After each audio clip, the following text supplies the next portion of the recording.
Hey, everybody. Welcome back to Ken Michaels Radio, where we're always talking about the Beatles here. What better topic is there in the world to talk about than the Fab Four? And with me this time is a very special guest. He's been a fixture in Boston radio for a long time, since the mid 80s, and he's been doing Beatles shows since then, still is to this day. Chachi Loprete is his name. He does his Beatles show currently on WUMB on Saturday mornings from 6 to 8 Eastern Time. Welcome to the channel, Chachi. Ken, a pleasure to be here, and I'm a big fan of yours. And when you asked me to come on your podcast and be on the show with you, I was very, very excited. And yes, I'm on WUMB, but there's a couple of small changes.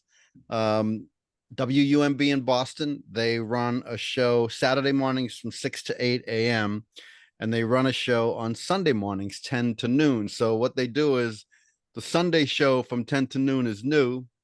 Then the next week they'll play that on Saturday. So they'll air the Sunday show a week later on Saturday as an encore presentation in case you miss it.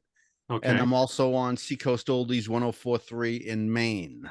Okay. So that's where we currently are with Breakfast with the Beatles. New England's Breakfast with the Beatles. Okay. Thank you. You call it New England's? Yes. Okay. To kind of like separate it from the other Breakfast with the Beatles and talk about the region.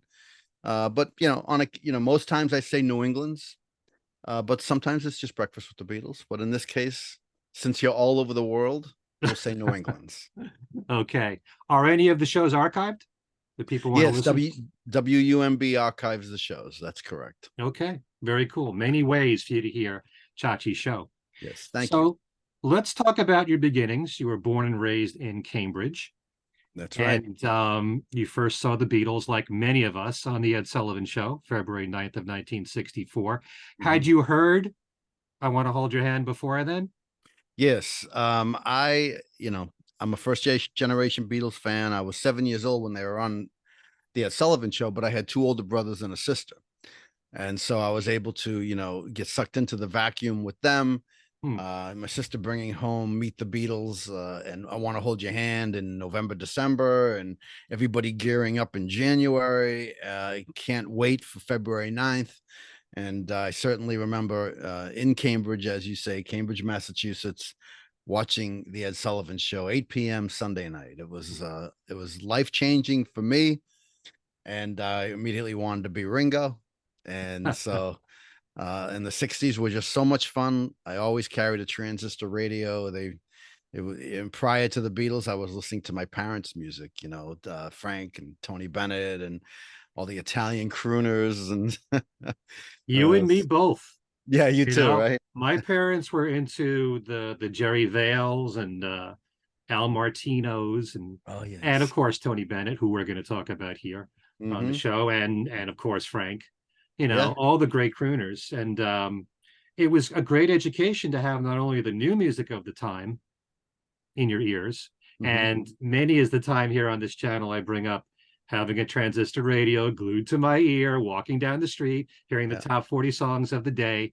And it was an exciting time collecting 45s, having a 45 box carry, the carry box that they had in those days. Oh, there's one right there. Yeah, there you go. There you go. All right. But yeah, I agree. And, and you remember when we got our own, music idols, it was special, And so, yeah, we'll talk about Tony Bennett soon, but there's a whole story with my parents and that. But through the 60s with the AM radio to our ears, and it was an amazing time to be alive. Really, really was. Yeah, I have a strong fondness for many decades. The 60s and especially the 70s too, because top 40 was great to me in the 70s. But do you remember what it was about the Beatles that won your heart instantly? Well, as far as the music, unlike anything we've ever heard, we've always said that, but certainly how they looked, how they dressed, their hair, attitude, the accents, they were just so different from everything else. They were great to watch. They were exciting to watch. I in particular kept my eye on Ringo on the drum riser. Seemed to be having so much fun playing and shaking his head, singing a song, not on the Sullivan Show for that one, but nonetheless, watching him perform, I was immediately drawn to that, and seeing him on the drum riser, I wanted to be a drummer. Immediately picked up a couple of pencils and wanted to be Ringo. And the story, the true story is, at that age, you know, you'd listen to the AM radio and you'd hear the DJs, you know, talking to the Beatles, sometimes live, sometimes canned, sometimes the responses were canned, right? And they asked the questions, but I knew I couldn't be a Beatle because there were already four, but I really wanted to meet them. And so in the 60s, at a young age, I set my sights that, boy, wouldn't it be great to be on the radio? And then in the 70s, there was a radio station that introduced a whole new dial to us, the FM dial. And there was a radio station in Boston called WBCN. Of course. And it was the most outrageous, free-form radio station with interesting disc jockeys, fun to listen to, all kinds of music. They even played Frank Sinatra, but they were known for playing whatever the DJs wanted to play, which made it more exciting. And I remember the morning DJ through the 70s playing album sides. I remember when Living in the Material World came out, Charles Laquadera played the entire album on the air, and so that was fun. So through the 70s, I always wanted to work at WBC, and I graduated from high school at 75, I think, 74. And so I went to work for Polaroid, you know, and everyone said, oh, you're going to be set for life. You got a job at Polaroid.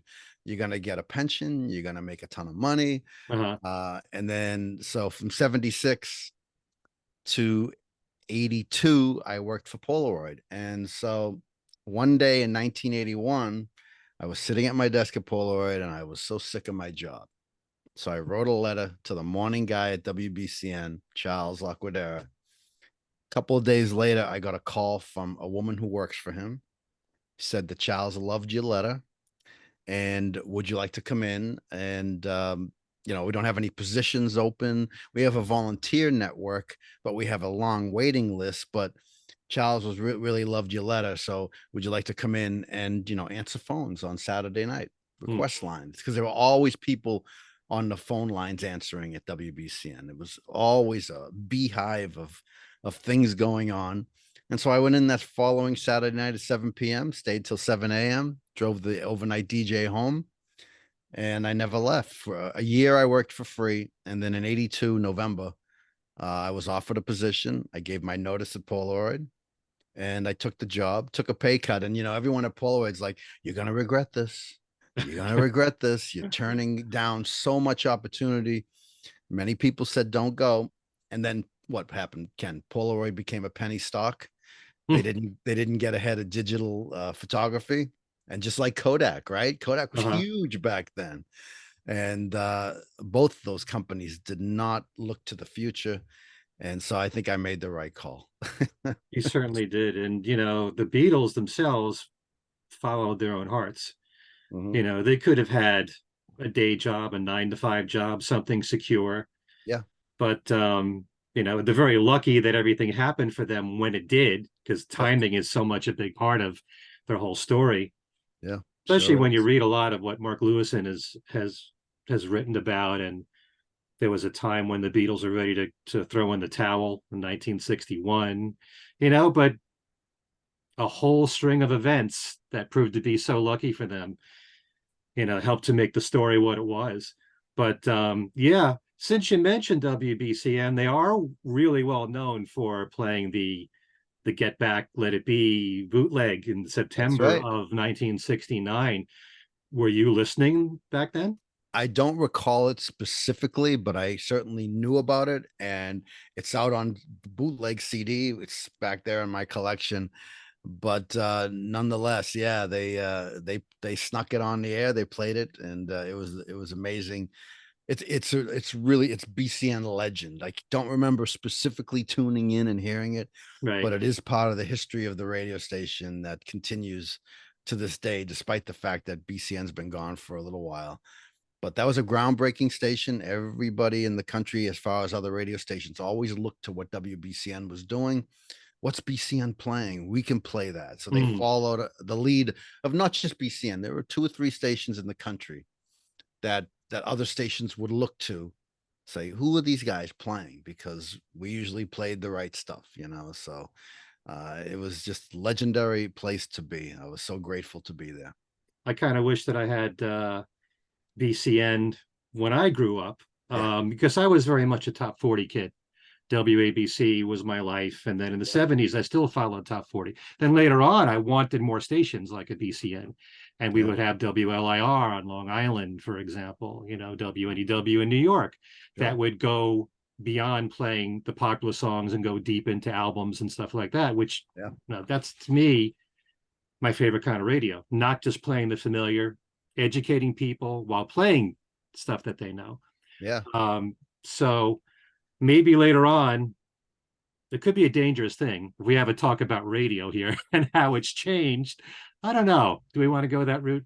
Anyway, but do you remember as a kid growing up in the 60s, because the Beatles changed from album to album and from year to year, was it, you were just a little kid like me? Was it a lot to process, or was it all just good music?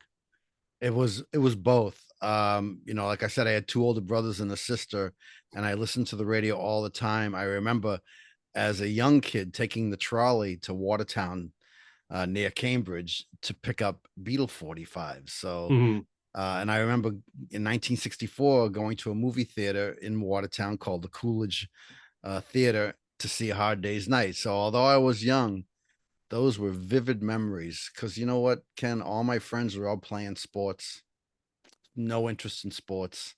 It was all about radio, all about music. Loved the 60s. I remember so many things when the Beatles played Suffolk Downs in Boston, 1966. My parents wouldn't let me go. So all those little benchmarks through the 60s, you know, I was a voracious reader. I lived near Harvard Square, so I'd always go to Harvard Square to out of town news, where they sold newspapers and magazines from all over the world. So I'd pick up all of those London newspapers, you know, Melody Maker, although it was always late because it had to get to the States. I still have those scrapbooks and magazines. I kept everything, even in the 60s. I was very, very lucky and aware of what was going on. So people knew me as a music kid, and nah, he's not going to play baseball. He's a music kid. You know, that's very cool of you to pick up on foreign newspapers. How many kids, you know, would even think to do that? And, you know, the other thing was my first job, I worked at the Cambridge Public Library, and it was a pretty significant library. And I was in the stacks, you know, putting books back into circulation. And the other, and that was like 68, 69, 70, 71. I would go to the periodicals because they'd have magazines from all over the world. So I'd read them there as well. And I would actually, I still have some books hidden away that I took from the library about how to be a radio DJ, how to read commercials, you know. So I was doing all that at a young age, and I consider myself very lucky to be, you know, because a lot of people, some people go many, many years without figuring out what they want to do with their life. But by 69, 70, I knew I had to be on the radio. I just knew it. So I was lucky. And then, you know, I started and worked for free in 81 for a year, got hired in November of 82.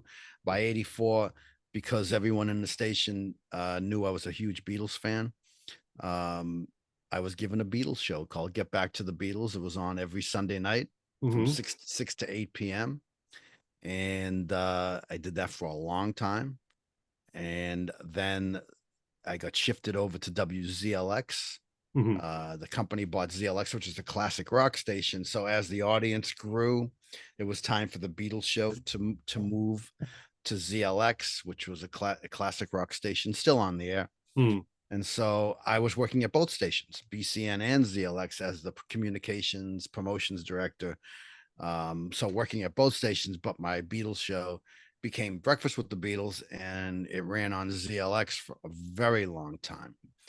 And then eventually I left corporate radio, thankfully, and I started my own thing. And I've never left the air except for 1 month that I took off as we shifted from ZLX to WUMB. So here we are, over 40 years of being on Boston radio. So I'm very, very thankful and grateful for all of the things. Because, you know, one of the things when I was in the 60s was, you know, I want to be a DJ so I could meet the Beatles, you know. Had that opportunity short of John. He was already gone. But this is a picture right there. That's from 86. That's me with the production guy at BCN with Paul. That's at the Park Plaza in New York, or the Plaza Hotel in New York. Okay. And we were interviewing him after Give My Regards to Broad Street. And so that's us at the park, at the Plaza Hotel in New York. And above that is sheet music that he autographed for me. I saw her standing there. Oh, so nice. That was the first time of a bunch of times I got to meet Paul. Very, very, very lucky guy. Well, we can certainly talk about that. But, you know, I just want to say, and people know this about me, that I have a tremendous amount of respect for people who have been doing work on the Beatles for a long time. It's one thing to be a fan and to follow it. It's another thing to commit yourself to doing shows every single week. Yeah. So, you know, the people like, you know, the Joe Johnsons, Andre Gardner, I've had the two of them together, you know, Dennis Mitchell, you know, there's a lot of people out there that have been doing this for quite a long time. So I have just the greatest admiration, and you keep doing it, you know. Well, so I appreciate that. You should do a podcast and get us all in one show. I mean, see how much who dominates the mic, because you know DJs, they love to talk. But you and I, we're the same way. I mean, we don't just slap a show together. I mean, we think about it, look at the history, look at the dates, look at the feel. I mean, a 2-hour show sometimes is like 4 or 5 hours to put together.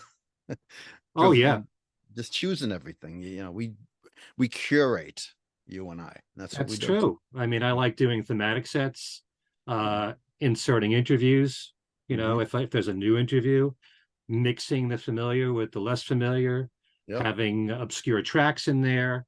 And now, ever since, well, if you're talking about legally, the Beatles anthology and all the archival box sets, you can put outtakes in there, different mixes, the new remixes. There's so many things that you can do with the Beatles. And then you have this tremendous catalog of solo music.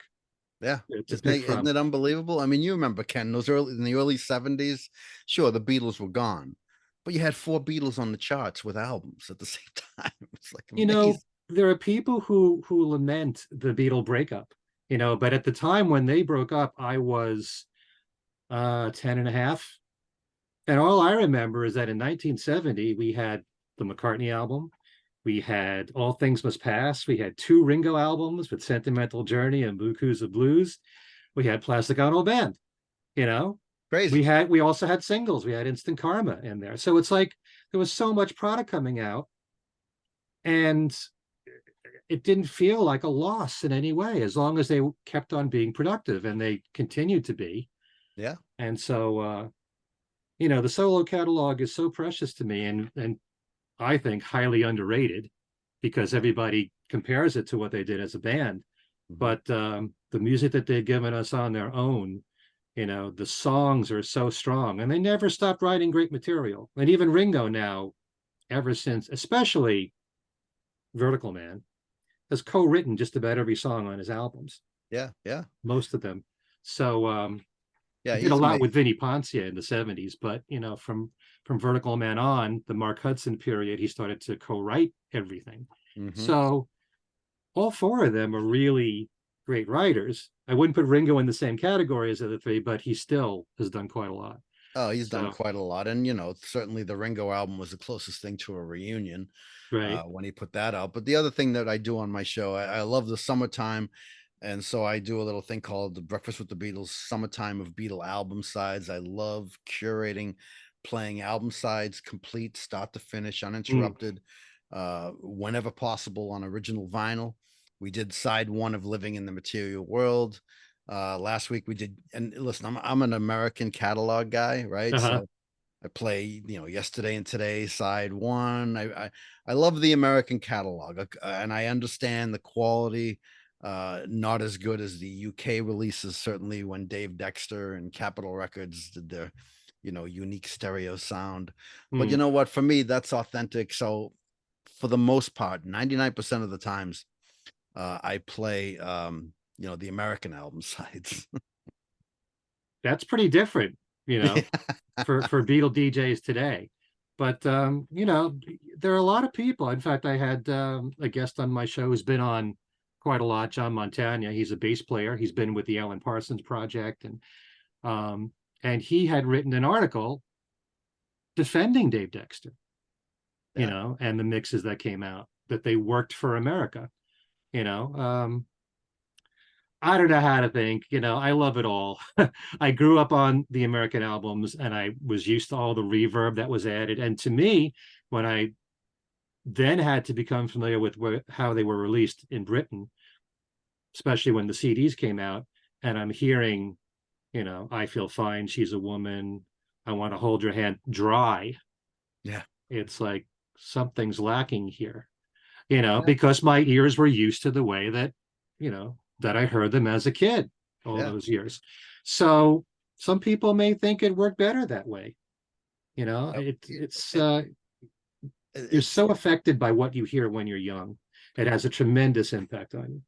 And I've never heard it called, when you hear it dry, but I did love the sizzle of Ringo's cymbals. And I love, like, for instance, I'm putting next week's show together. I'm going to play the deep echo version of She's a Woman. I mean, it's like, it's great stuff. I love the Americanized versions. And again, I do it only out of authenticity, and it's because what I enjoy. So, I love the American albums, and I love Something New and Yesterday and Today and all those records. So, I often say that I'm still so used to the American albums that I hear the same sequence of songs. Even when I'm listening to the British albums, I'm thinking of what was on the American one sometimes. But before we go heavily into your career there, I was mentioning, when the Beatles were together, was it tough to process what they were doing as a young kid? Or when you heard, say, Sgt. Pepper for the first time, did it just blow you away? Blew me away. I remember walking up the street in Cambridge to the Big Bear supermarket, 1967. And they sold albums in there in a small section in a supermarket. And I bought my Sgt. Pepper album there. And I'll never forget it. It was being played in windows all over the city, especially in Harvard Square. I live very close to Harvard, which is a great place to grow up, in Harvard Square. So the words on the back, the insert, and completely blown away by what to look at and what to listen to. And man, the Beatles changed the world we live in again. So I distinctly remember that. I was, a pretty savvy young kid, and even before 10 years old, because I was a huge fan. I mean, I still have my scrapbooks. My parents are both gone, but they would always tell me, gee, why can't you learn your arithmetic as much as you know about the Beatles? I'm like, you got to learn algebra, or, you got to stop listening to this music in the middle of the night. Stop listening to that radio. I was terrible at school. So I was lucky I found my way. But Sgt. Pepper just blew me away. To this day, it's just an amazing record. In a way, it's such a different world that we live in now, especially for a new Beatle fan, because, and yes, we've had bootlegs through the years, but you've got archival box sets with outtakes where you can hear the evolution of songs. You've got isolated tracks very often, ever since Rock Band came out. And now with AI, we're probably gonna, if you look on YouTube, you can hear just the bass and drums of a certain Beatles song. And so you can really study what the Beatles were doing and hear the growth in what they were doing musically. In the 60s, obviously, you just had the recordings as they were. That's it. That's it. No lyrics. You got to hold the radio. What did they say? Yeah, I mean, but it was such a great time. When the Beatles played Suffolk Downs, they landed little north of Boston, west of Boston, and Lexington, Hanscom Air Force Base, and then at 3 a.m, their motorcade drove down Soldiers Field Road, Storrow Drive, and I lived blocks from there as a kid. Mm. Just to think they drove by. I mean, those little things were very, very special. Parents wouldn't let me go see them. They'll come again, you know. No. Yeah. Do you remember hearing about the Beatle breakup, and Oh yeah. were Oh, you tremendously affected by it, or were you more like tremendously. me, where there's so much material coming out at the same time? No, I was very, very sad. Especially when I went to see Let It Be at the Fresh Pond Theater in 1970. It was dark. It's a sad film, and it came with so much negative press. The Beatles are breaking up. They're fighting. I would read about it in the newspapers, magazines from overseas, and very sad that they broke up. Very sad that they weren't getting along. But then, as you said, 1970 rolled around, and then we had even more material. But Mm. yeah, it was, and I still have the newspapers from the 70s when they were, in 1970 when they were breaking up. And I was not the only one. We were all upset that the Beatles were breaking up. But you know what? We remember the change of, from the Mop Tops and from the beginning of 66, you got Rubber Soul, and then by the end of 66, they have mustaches and beards, and Mm-hmm. it's like, who are these Beatles? But I went for the ride. I enjoyed it. Some friends were like, we like the Monkees, which I did. But I stuck with the Beatles through the whole thing. Psychedelic, and, it couldn't be moved. It was Yeah, great. there were some fans that, Yeah. as the Beatles changed so rapidly, Yeah. they couldn't adjust to that. So, Yeah. keep the music closer to 64, 65, that time period, and they wanted to keep that. And part of the Monkees' appeal was that, That's right. and They were, 66, yeah. yeah, they were the new little Mop Tops, and but I loved the interesting lyrics, all the mysterious songs that the Beatles would come out with, and I remember being blown away by the B side of Let It Be. Right, you know my name. It's like, Uh-huh. whoa, what is this? So yeah, I loved it in and out all the way around. Hmm. And I'm so lucky that I got to meet them too. Ringo many times, and George. I met him once, interviewed him once. Paul many times. And it's an amazing feeling when these are the guys. Listen, if one of them came in and really treated me badly, I would have been devastated. But they always treated me nice. Hmm. Always fun. Ringo, loves my name. When we do see each other, he always makes a joke about my name, because we have a couple of mutual friends. But it's a blessing, I tell you, man. It's amazing. Hmm. Let's go through your interviews Hmm. with three of the Beatles. Okay. You said you've interviewed Paul a number of times. You mentioned the Yes. one. This was after Give My Regards to Broad Street. Yep. After we went on a junket from WBCN. We went to New York, stayed at the Plaza Hotel. Got there during the day. At night, we went to see the movie, and there was a reception with radio station DJs all over the country.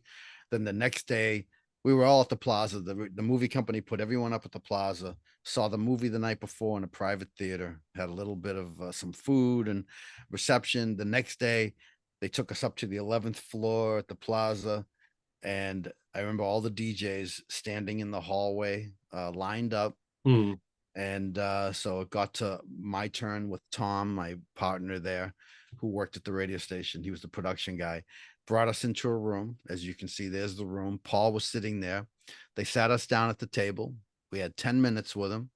They had a gentleman standing behind Paul with a reel-to-reel machine. And then they had a photographer there. So they brought you in. They started the machine. They taped your conversation. They pulled the reel off the machine, handed it to you. Uh-huh. The photographer took your address and mailed you the photo, and you were gone. They had it down to a science. And you know what that I just remember about that is Paul asked us how we were doing, where we were from, what do you guys do? So that was great. And then I also interviewed Paul in 1990. He played at Sullivan Stadium in Foxborough, which is a former stadium where the Patriots played. And so it was sold out. And I remember getting there with another BCN DJ. We both went backstage into Paul's trailer. And again, we sat down and I brought a lot of collectibles with me. Uh-huh. He had a table, so I put a bunch of collectibles on the table, and a bunch of them he autographed. A friend of mine in 1990, the son of Tony Bennett, Danny Bennett, didn't know Paul at the time. Now he's close friends with him, but back then he didn't know him. And so I invited Danny with us. Danny brought a Hofner bass, which Paul autographed. Uh-huh. He also brought a TWA tag that was on John's guitar. Now, what happened with Danny was his son, I mean, his dad, Tony, certainly was friends with Ed Sullivan. So Ed Sullivan gave Tony Bennett his 4 seats at Shea Stadium. Tony took the boys and they went and saw the Beatles. So Sid Bernstein brought Tony and the boys backstage to meet the Beatles, right? So Sid grabbed Tony and they left the room and they said, "You boys stay right here, stay right here." And so they were in a hall and Danny saw John's guitar and took the guitar, the TWA tag off the guitar, a case. Okay. Then a guard came in and kicked him out because he's like, "No, I'm Tony Bennett's son and I'm with Sid and I'm waiting for them." "Oh, no, you have to leave." So he brought that, the tag and the guitar. Paul autographed that. I introduced Paul to Danny. Oh, and actually I did not introduce Paul to Danny, but nonetheless, he autographed those items for me. And so that was 1990 at Sullivan Stadium. That was amazing. Do you remember what questions you asked him? Anything about, I at do the time? not. I remember asking him about the tour. They had done 100 shows at that point, Mm-hmm. and the tour was wrapping up.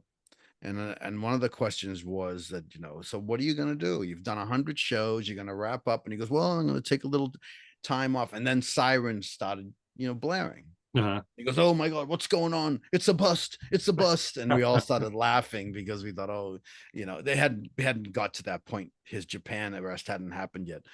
But it's a very funny, that tape we still have, obviously. And the sirens, and "Oh, it's a bust. We're getting busted." And so that was funny. But I don't remember many of the questions because, boy, when you're with a Beatle, you just like, it's like a deer in headlights, right? So, Okay. but I do remember he was just so kind, again, generous. And so I met him again through Tony Bennett, and we can talk about Tony if you want, whenever you want to. But as I became friends with Tony Bennett, I became friends, or I've had the opportunity to meet Paul a bunch more times. Mm-hmm. And at that point, Danny Bennett, who didn't know Paul at the time, now was close friends with Paul. And so that was really great because, Tony did the duets album Right. and Paul was on it. The very thought of you. Yeah, right. And so Tony invited my wife Stephanie and me, and we went to London to watch him record duets at Abbey Road Studio 2. Now, the interesting thing was he had 2 duets to record that day, one with Paul and one with George Michael. Paul canceled. And so I remember, being at the hotel and the phone rang and it was Danny saying, "Paul's not feeling well. He's canceling." But we still have the session with George Michael. So we went to Studio 2. Amazing. We had the run of the place. We were going through closets, pulling out giant pictures of the Beatles sitting at their instruments, going into the echo room in the back of Studio 2 where they did some vocals. And we had the run of the place. It was an amazing time. And then George Michael came in and he did 2 takes with Tony. And it was perfect. And he left. It was great. So we were very disappointed. But Danny said, "Hey, something will happen." Or Steph said that to me, "Something will happen. Maybe they'll invite you to when the session happens." But it didn't exactly go down that way. So what happened next was Paul was doing the oratorium shows at Carnegie Hall, Okay. the classical music stuff that he composed. And so we were invited to Carnegie Hall. Danny took me and we sat in a box and Judy Collins was sitting there and we're up looking down and watching the show. And every time a celebrity would walk in, you'd see him, people would applaud, like Jerry Seinfeld was in the next box. And so during the show, someone walks into our suite and hands Danny this little piece of paper. "You're invited to a reception after the show at John Eastman's home, and it had his address. And so Danny said, "We're going to a party after the show." So we hopped in a car and went to the address, and I'll never forget it. It was in the Upper East Side of New York, high-rise building, cops everywhere, police in the lobby. And so we get out of the car and we tell them who we are, and they say, "Okay, go upstairs." So we hop in the elevator and we go up to the certain floor, and the door opens, and we are in John Eastman's apartment, is way at the top. And we walk in, and it's a private elevator, and there's all kinds of people standing there waiting. So it's like Conan O'Brien, Lorne Michael, Woody Harrelson, all kinds of celebrities, Alec Baldwin. And so as we're going in the elevator, Danny says, "Now listen, we shouldn't ask for photos and don't ask for autographs. This is Paul and his friends. We're just going to play it cool." I said, "No problem. I won't be a fanboy." And so we go in, and there's food and waitresses, waiters, servers walking around with food. And we're all standing there in that, vestibule there. And the door opens, and it's Paul. And we all start applauding, and we're all mingling. And I mean, I tell you, the place was loaded with master artworks, originals, Picasso. I mean, just like amazing, Matisse. And so it's all these amazing pieces of art on the wall. And then we go into a next room, and there's this big room and giant table. This table must have been 200 years old. It was, it was just like antique. And we all sat down with Paul, and we had the most amazing dinner, white glove servers, all dropping the plates together. Okay. It was just amazing. And so what happened was, and it's like, okay, no pictures. How am I going to prove that I was here? I mean, I didn't record anything. I mean, we all talked to Paul. We had some time with him. And so what I did was, I decided to take the Eastman's napkins with the family crest or something on there. I don't know if you can make it out, but it says the Eastmans. Yeah. So this was from the Eastman's apartment. And that was another time that we got to hang out with Tony, with Paul. And then another time, Tony's best friend was Frank Sinatra, so Tony's vision, one of his goals was to create a music school, a school for the arts in Astoria, in Queens, where he grew up. So he and Danny got together, and they figured out a way to open a school. It is now a part of the New York City public school system. It's called Frank Sinatra School for the Arts. And Danny tried to talk to Tony. He's like, "Listen, it's your school. It should be named after you." He says, "No, Frank did so much for me. I'm naming the school after Frank Sinatra." It still exists, still there. And he has gotten, major musicians to play private shows just for the students. And Lady Gaga did one, Billy Joel. And so anyway, I get a call from Danny, and he says, "Why don't you come to the show?" So we went to New York, hopped in a car with Danny and the family, and went to the school. And there's Paul's truck, his equipment's everywhere. We go backstage. You might have seen some of the pictures that I've taken of Paul and Tony backstage. And he did a full show for the students. And then after the show, we all went into Paul's dressing room, Tony and his family, and I was included. And we hung out with Paul for like an hour. It was the most amazing thing. And I'm standing there, I'm like, what do I say to Paul McCartney? But it was a lot of fun. So that was another time. Wait, what do you know? Do you know what material he did in the concert? Yeah, this was around the new album. Oh, okay. So he had the new stage up with the lines, and so, but he did a lot of Beatles. He did a couple of songs from the new record, and it was a great show, and he loved it. We were talking about how the audience was so diverse: African American, kids, females, males, very diverse, all artists in some way, musicians. And he was thrilled to play the show for the students, and the kids were amazed by it all. And Paul was just blown away by the age of these kids, and they're all singing his songs. And that was a great moment, just hanging out with them, because he when he's amongst fans, he's not completely himself, but when he's with friends, I mean, that's a whole different Paul, and it's great to be around. It's very contagious. Was that concert recorded? Maybe by him, but it wasn't by me, and it was never released. I'm sure it was recorded. It must be recorded by Paul, or maybe even Tony. I've never really asked Danny if they recorded it, but it was an amazing show. So it was great. Yeah, just for the fact of the location, it's a historic concert. Yeah, Just for that reason alone. yeah, But yeah. We're going to talk about George and Ringo and your interviews with them, but let's go deep into Tony Bennett, because I remember learning that Danny in particular was instrumental in the resurgence of Tony. And I often say this, on my podcast shows, that because of radio being the way that it is, and the people who program it feel that as artists get older, their audience only gets older, and they don't want to attract an older demographic. Therefore, any veteran artist, doesn't matter whether it's Paul, Eric Clapton, Elton John, who it is, they're not going to get the airplay that they once got. And so there has to be some way, at least if it matters to the artist, to win a new audience and a younger audience. And I just remember Tony Bennett, before Lady Gaga, recorded with Katie Lang and won over her audience, a completely different audience in some ways.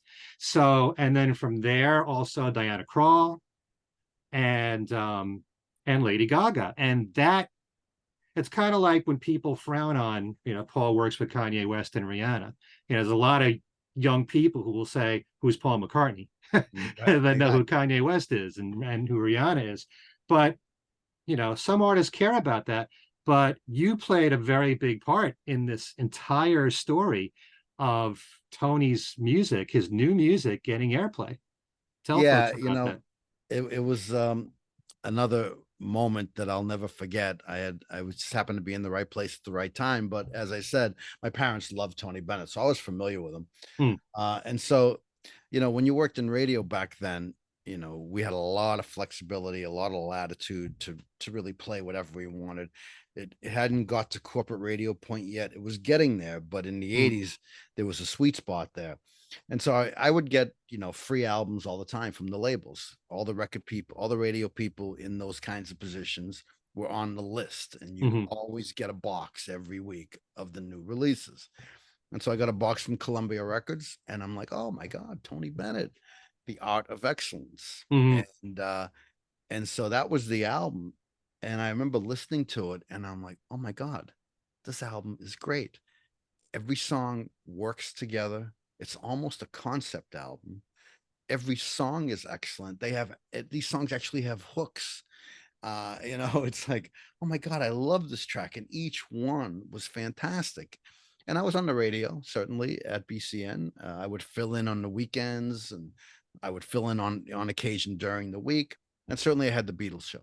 And so I remember going to Oedipus. He was the program director. And I said, Oedipus, Tony Bennett, this album's friggin' amazing. You got to listen to this record.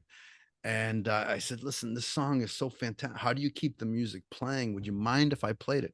Yeah, you can play it. And at the time, I had become friends with Danny because he was managing a local band in Boston and also managing his dad.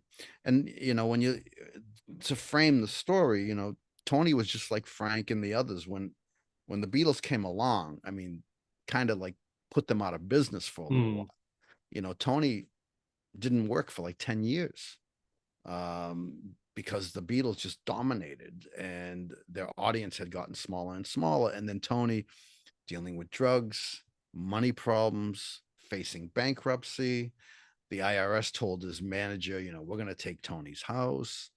And so Tony talked to Danny, and Danny said, I will manage you. And Danny developed a plan. How do we make Tony cool and hip to the younger audience?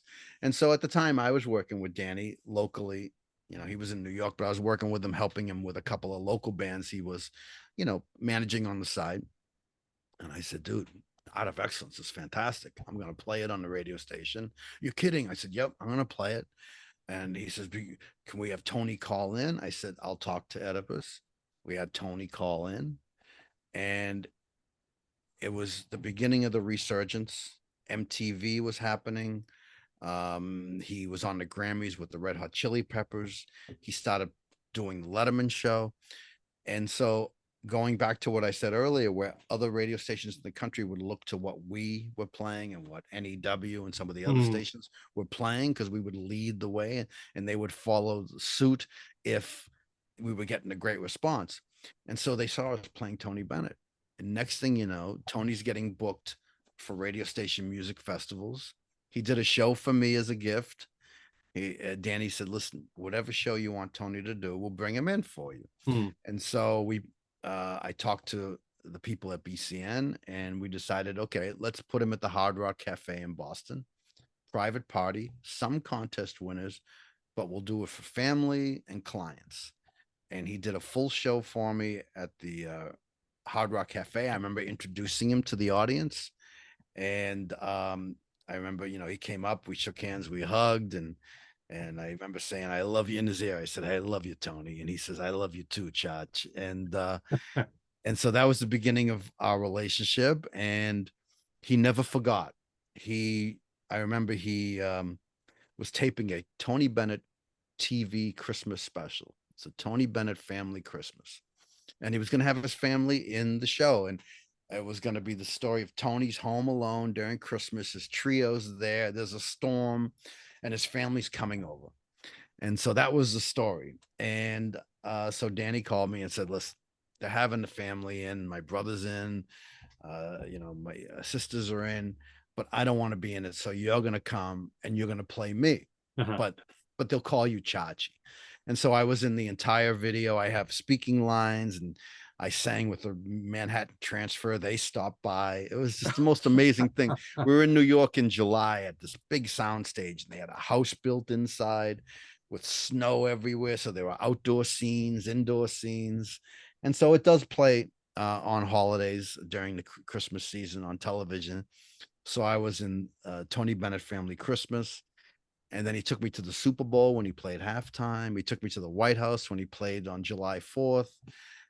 I'm in both of his biographies. He wrote about what I did to help him. And I'll tell you, he never forgot. And his third to last show with Lady Gaga, he invited Steph and me to come to New York, and we sat right down front. He did a very small show in this little church. Amazing. We were just right at the stage, and we took pictures with him and Gaga. It was amazing meeting Lady Gaga. It was a lot of fun. And there were other experiences that he took me to, because we would hang out a lot. He would come to Boston. Whenever he came to play in Boston, I always handled this press backstage. I remember standing by the backstage door and Mary Tyler Moore asking me if she can say hi to Tony. And I said, Tony, Mary Tyler Moore's out there, and I think she wants to ask you about doing a charity concert for diabetes. He's like, yeah, bring her in, Chach, bring her in. So I brought her in, and they worked out a deal, and he did a charity event for her. He took me to Bob Hope's 100th birthday party in LA. Oh my God. I mean, there's so many stories. So the bottom line is he never forgot. He loved my parents. I remember he did a show in New Hampshire, and I remember Tony's office gave me 100 tickets to give to friends. And then he said, hey, let's plan a dinner afterwards. And the venue made a nice pasta dinner, and I had like 25 friends with me, my parents, all my friends, and we all sat down and had dinner with Tony. So he never forgot, and he was always very kind and generous with me. We've spent many nights together, and so it was very sad to lose him. We certainly were prepared for it, but nothing can prepare you for losing such a great man. I mean, there's so many stories about the good things he did in his life. He was in the service, and he took a fellow officer home for Thanksgiving with him because he didn't have anywhere to go, and it was an African American soldier. And then they went back after the holiday, and his officer, sergeant, or whoever was in charge, was a racist and heard that Tony did that, and he got assigned grave duty, digging graves, because he took home a African American officer on Thanksgiving to feed him. And then that prompted him to march with Martin Luther King. And so he did a lot of that stuff. He was friends with Martin Luther King, and he would tell me all kinds of stories, relating to that. And I'd go to New Orleans and I'd drive around on Louis Armstrong's Vespa with him. He'd be driving and I'd be on the back, and we'd be flying around New Orleans. So it was just always those stories, his moments with Judy Garland, with just an amazing man. So yeah, I had a hand in his resurgence, and Tony and his family never forgot. The morning he passed away, I got a call from Danny, and to inform me that Tony had passed, and I'll be seeing it on the news, but they didn't want me to just see it, and they wanted to give me a heads up. So that was very kind of them. It was very sad. What a sweet man, and everything I've ever heard about him is nothing but what a great person he was overall. You're reminding me of how much Frank Sinatra would do for Sammy Davis Jr. It's a similar kind of situation. Yeah. Yeah. And I would say that, and I apply this very much to the Beatles sometimes. Somebody like Paul or George Harrison or John, these people who know how to sing and harmonize, they're not only great because they're good singers, but they know how to sing with the different people that they're with.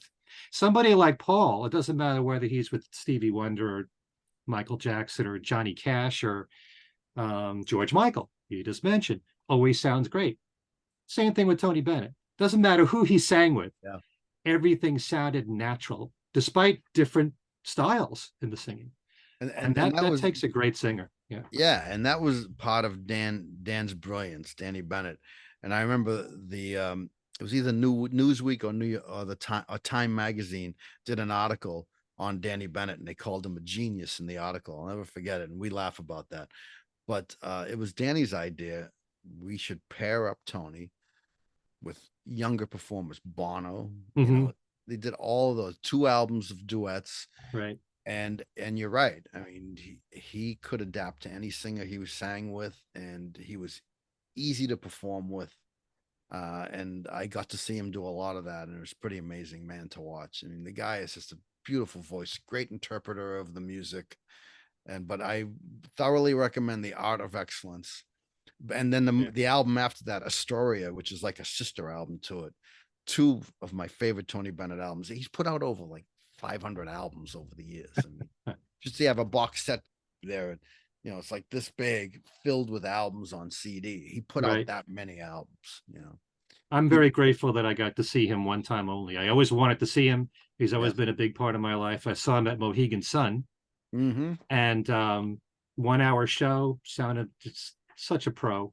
Yeah. And at the time we knew about his Alzheimer's, but you'd never know it when he's on stage. And that's something that's pretty remarkable to itself, because the music is so much a part of you. Even if he loses his memory of who he's with, once the song starts, he kicks right in. It's like it's automatic. And I've seen that happen. It was sad to see. But again, when the piano player's there and he's on stage with the mic, he remembers all those lyrics, even the fast ones, stepping out. I mean, he remembered everything, despite what he was going through off stage. But I can tell you many times I was with Tony, and he just loved his audience, his fans. I remember walking on Cape Cod with him because he was in town to do a show, and he would walk from the hotel to the venue. It was right down the street, but he's like, no, I don't need a car. I'll just walk. So we'd walk with him, and the venue would send a couple of bodyguards, and people would come up to him, and the bodyguards would, and he would say to me, hey, tell the bodyguards just to go back. I want to meet everybody. I don't need them to push. I said, no problem. So I told them to just lay in the back, so people can come and talk to Tony. And that's the way he was. He didn't need his bodyguards. They just wanted to say hi, shake hands, take a picture. So it took a little bit longer to get to the venue by walking, but he refused to let the bodyguards push his fans away. Yeah. Just want to be treated like a regular person. And we go out to eat all the time after a show, different restaurants. And he would always say, "Hey, where are we going to eat, Judge?" And we'd go to an Italian restaurant somewhere. But he refused, to be seated separately. No, just put me in the restaurant. And people would come up while he was eating, a little bit rude, but he'd always stop and take a picture or sign an autograph. He loved his fans, and he was appreciative of his huge comeback. I mean, right. Really. He worked all the time. He was hardly ever home in New York, but he's always working, traveling the world. He lived a life 5 times over there, those 96 years that he lived. Yeah.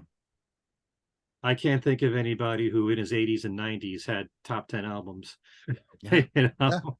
Yeah. It's so extraordinary. And he's the last of them too, Ken, right? I mean, who else? That's true. No I still love Steve Lawrence.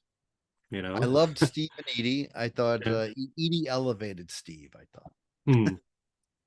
She was great. Well, they're both great. They were great together. I loved all that stuff. Yeah. Used to see them all the time on Ed Sullivan. Love Steve and Edie. And we actually did a show the last what was it? Friday and Saturday. Oh no, Saturday and Sunday. I hosted the Fab Four at the Cape Cod Melody Tent. And South Shore Music Circus. And so they were there, and those venues are very special because Tony and I did many shows there. So, and a lot of the staff, remember me and vice versa. And they all came up and, hey, remember the time Tony was here and this happened? Like, I remember going on stage with him at the Cape Cod Melody Tent for his 84th birthday. He had no idea, but in the middle of his show, we went on stage with a big birthday cake and had everyone sing for him. So that was when he was 84. But we had many great memories with Tony. You're very fortunate to have that kind of relationship with someone that special. Yeah. A lot of people say I'm blessed, but I am very blessed to meet Tony. And you know what? It elevated me in the eyes of my parents once I became friends with Tony. Oh, you're somebody now. Yeah, because my father, we had an okay relationship, but his friends would start saying, "Hey, your son, he's on the radio. He's kind of popular. My kids talk about him all the time." And my father's like, my son's a celebrity. Are you kidding me? And then when I brought them to meet Tony and have dinner with him, boy, then I was like, "Hey, you want to come over?" My parents would say, so anyway, it elevated me in the eyes of my parents. All right, let's move on to George Harrison.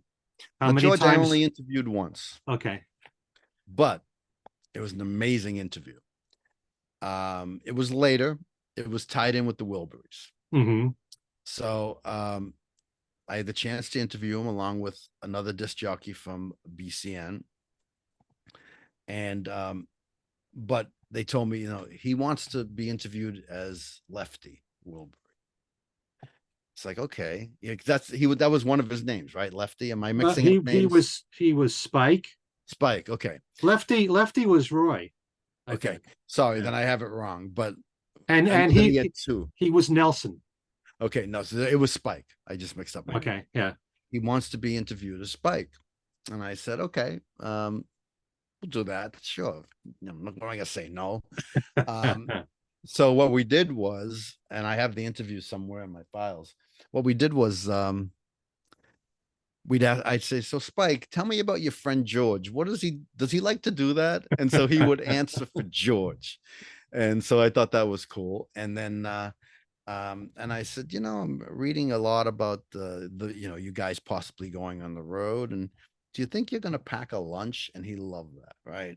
Oh, yes. And the Wilburys always pack a lunch, we always have something to eat. So he loved that. But what I'll never forget, compared to the other three Beatles, was the difference in George's accent. It was so it was kind of different from the others. I thought it was so deep, Liverpudly and deep. It was just like, oh my God, that's the voice of George Harrison, and that blew me away.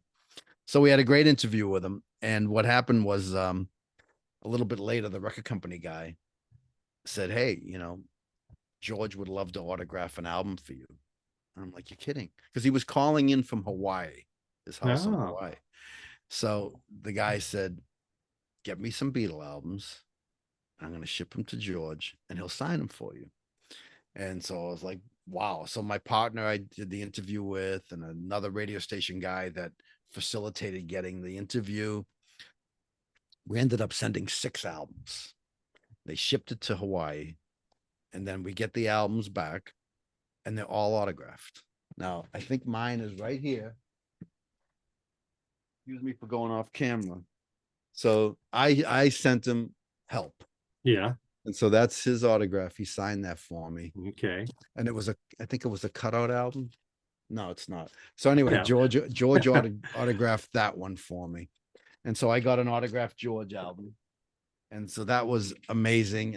And George was my favorite Beatle. I mean, in the beginning it was Ringo, but I gradually moved to George because I just thought George was amazing. I mean, he is this amazing, singer, younger writer who had to find his way in the shadow of 2 of the biggest songwriters ever, right? Right. So, but certainly he came along and became just as great as they were. And so I really admired that he had to be in the shadow of those 2. And then just meeting him over the phone, but his voice and just, I can still hear him talking to me. It was just something I'll never forget. So that was fantastic. Wait, so that interview was on the phone? That is correct. Oh, okay. It was on the phone. He was in Hawaii, and all right.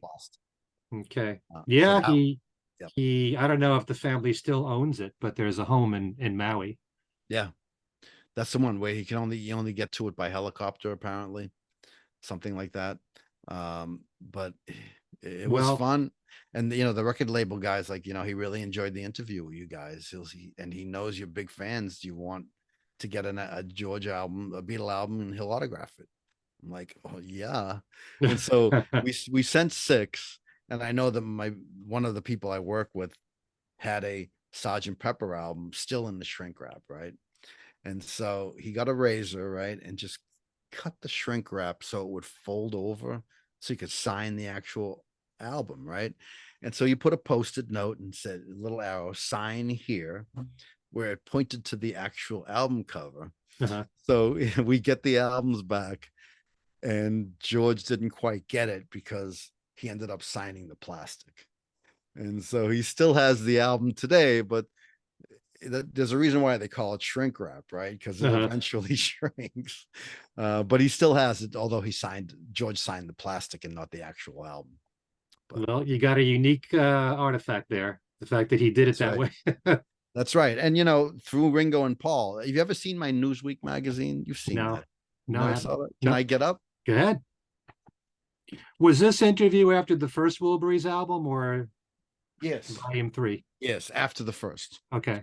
So when I got to meet Paul and Ringo, I had this Newsweek magazine. This is another reference where even in '64, I had my act together as a young kid, right? I got my parents to buy me 2 of these Newsweek magazines. They were only 30 cents in February 24th, 1964. So I've had it ever since. And when I went to meet Paul and Ringo, I brought it with me and they autographed it. Cheers to Chachi, Paul and Ringo. So I don't think anyone else has this, Ken. So if you want to appraise it for me, I don't know what it's worth, but I'm not going to sell it. Oh no. And look at this. When I was, when they were trying to deport John, the National Committee for John and Yoko were looking for people to get people to sign petitions to keep John in the country, right? Right. And so I got 100 or so names, and I sent them in, and I got this letter back from the National Committee for John and Yoko. So in 1990, I interviewed Yoko one of many times, and I brought this letter with me. She had never seen it, never knew it was, that it was sent out. But nonetheless, this was a letter from the National Committee for John and Yoko saying, thank you for supporting John and for getting names together. So this was the letter I received, the National Committee for John and Yoko. Mm-hmm. And there's the letter, and Yoko autographed it. And she's like, I had never seen this. I never knew they sent out thank you letters. And on this, on the honorary members is Joan Baez, Leonard Bernstein, Dick Cavett, just all kinds of Bob Dylan, Jane Fonda, all along the side here.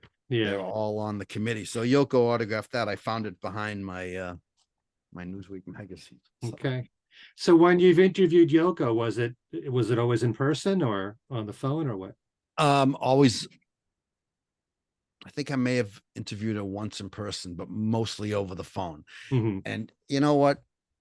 There are Yoko songs that I love.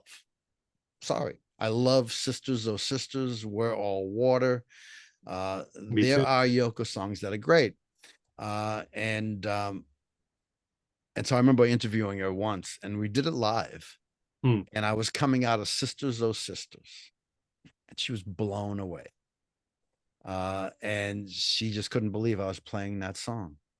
And so that endeared, I think that helped my relationship with Yoko. And I interviewed her probably, 8 or 9 times over the years. Wow. Always very, very nice. And she knew BCN because John and Yoko both came on BCN in those early days with Danny Schechter as they were trying to stay in America.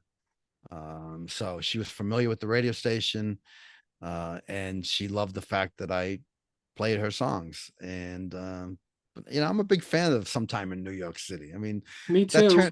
At that age, I was like, oh my God, these are John and Yoko's, initiatives. These are the causes they're into. I want to know what they're into. Right. And I want to be all about it. And I loved every song on that album. Angela, all those songs, I really love them. Yeah, I really, Yoko stuff is kind of diverse. It's kind of all over the place. And you listen to a song like Born in a Prison, which is very jazzy. Yeah. That's a lot of her solo stuff is that way too. Mm-hmm. Death of Samantha, that kind of stuff. And I just think that as a team, they worked really well together. I know there's a lot of people who just want to hear the John songs and don't really care to listen to Yoko stuff. But I really like the two of them as a pair, and I love Double Fantasy and the way that those songs were sequenced and how they worked so well together. Yeah. So, when it's presented that way, I was very accepting of it. And I dug her hit. What was it? I just had it in my head. Now it's just gone. Walking on Thin Ice. Walking on Thin Ice. Love that record. And my show was on for a while from 6 to 8 in the morning, and I'm very aware of, okay, so do I want to play Helter Skelter at 6:05 a.m.? But I do love I love that track by Yoko, and I've played it before to some mixed reviews, but nonetheless people respect the fact that I will play it. And I always get people saying nice things about Yoko nowadays. It wasn't always that way, Ken. Yeah, I've had a tough time getting Yoko songs in my shows, so depending on who the program director is, they're not that open-minded. Really, because I had a little bit of that when I worked in corporate radio, where Chachi, if you're gonna play a couple of deep tracks, you got to put in an evergreen, like a Love Me Do. Right. Like, okay, I understand that, but where I am now, they do your thing, they let me do whatever. But we've been around for so long, I think maybe they trust us more now. I don't know. Well, you got to go to stations that are non-commercial, that are listener supported, and those stations have more creative programming than the ones that care about their ratings, and everything revolves around their ratings, and they're too afraid of playing something that might alienate the audience and play something safe, something that's proven, that's something that's tested. And I remember playing Sisters Oh Sisters, or was it World Water? And I actually got a piece of hate mail from a listener. How dare you play that song? It's so ridiculous. And she was really insulting the record.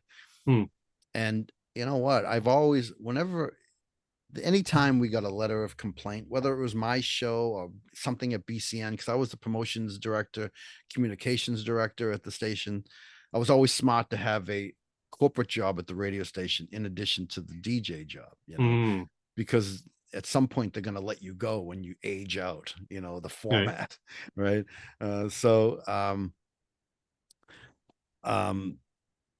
What was I saying, Ken? I just lost track. That you made sure that you had a corporate job at the same so time. What I did was I replied to her.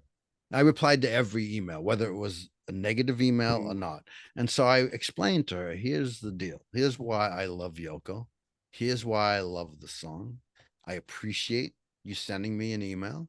I appreciate you voicing your opinion. It was a very nice email. And you know what? I won her over. She replied back. I'm surprised you even replied to my mean email. I will never forget it. She said, I really admire you for replying. I have more respect for you. And you know what? I'm going to listen better next time. So next time you play Yoko, I'm going to be more open-minded. So I think people, they want to get it off their chest, but they're surprised when you reply and you're nice and not replying with, well, screw you. I'm still going to play Yoko. No, I was very nice, stated my case, talked about why the record is important, and won her over. So that was nice. And I've often said that a lot of people would be surprised if they heard Yoko's catalog, how much of it is actually very melodic. You only, the media only shows when she screams, like that's the only part of who she is. Right. But it's crazy. Anyway, so that was a great experience interviewing Yoko many times. Was it? I remember. I'm sorry. Was it mainly for her latest albums that you got to interview her, or what? Not necessarily. No, a lot of it was early on in the 80s when she was doing tours with John's Art. Okay. So, like she was in Boston once. That was the time I interviewed her in person. So yeah, she would. I did that once with her there.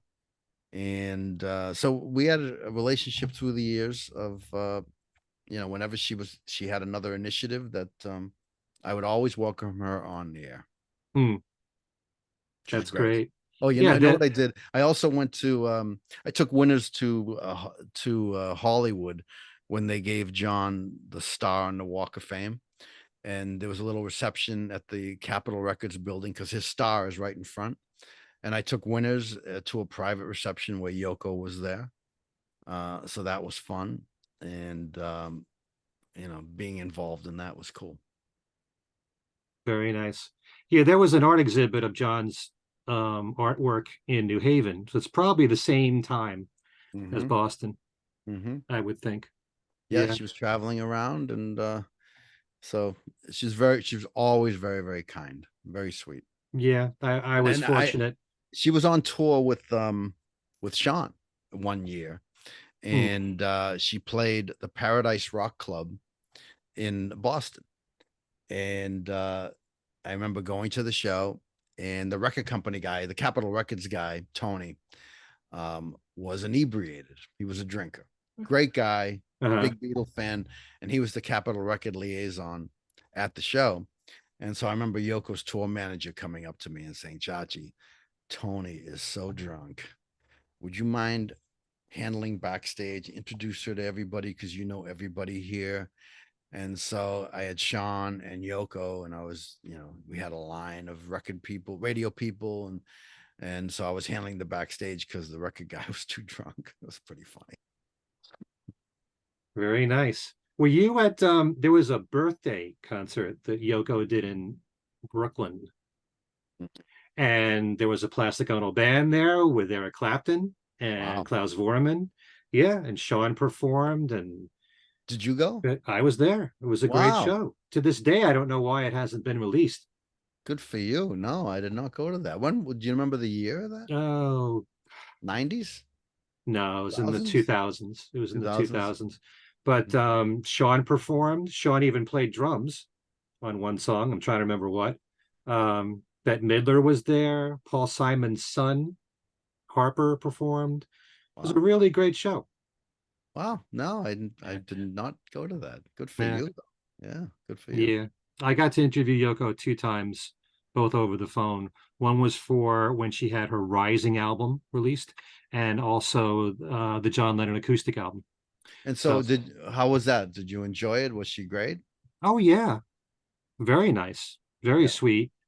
Defending John as a guitar player, feeling that people don't realize how good he really was on guitar, which is why she wanted to release the album as it was. Mm-hmm. So yeah, she was very nice. Wow, I good for feel you. lucky that that happened for me. Talk about Ringo. How many times you Ringo, met Ringo? yeah, Ringo is a lot of times. I've kind of lost count.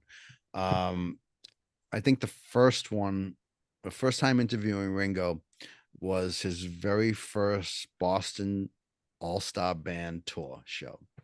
Played Great Woods, 20,000 capacity, sold Mhm. out 2 nights. And I went backstage and interviewed Ringo live on Afternoon Drive on WBCN. Mark Parento was live on the air in the studio. I was backstage with Ringo, and I took Danny Bennett back to meet him. So Mhm. Danny flew in from New York, and we went backstage, and I got Ringo for like 10 minutes live on BCN at like 5 o'clock Mhm. backstage, and he was a hoot. I mean, he was just so lively, funny, great spirits. And we had a great conversation. That was the first. But then I interviewed him a bunch of times after that. I got to meet and know some of his people that work for him, Neil, his art guy Right. specifically. Neil Glazer. Yeah, Neil Glazer and Scott Siegelbaum, who works with Neil selling art. And so what would happen is, whenever Ringo would come to Boston, Breakfast with the Beatles, my show, would sponsor his tour, his stop there. And we always had an art show where we would have his art for sale. And then if you bought like, the big one, the big piece of art, you got a photo with him Mhm. pre-COVID. Right. Pre-COVID, if you spent, they would say, okay, you have to buy at least $5,000 worth of his art. And if you do, you get a photo and you get to meet Ringo. And it's very quick. They run you through. You take Mm. a picture. There's Ringo. Take a picture. And so it became a regular occurrence. And he would come to Boston like every other year for the All Star tour. Yeah. So every other year he would come, and my show would sponsor it. And his promoter would actually spend money on my show advertising it, which was amazing. It's like, oh my God, Ringo was advertising on my show and spending money, which was great. So every time he would come to Boston, and most of those times I would get him on the phone, and he would always make fun of my name. He's like, "What's this? Chachi Chachi. You've got a weirder name than I do. Chachi Chachi Chachi." I've taken these segments, these bits of jokes that he would Yeah. do during the interviews, and I turn them into radio IDs, drop-ins.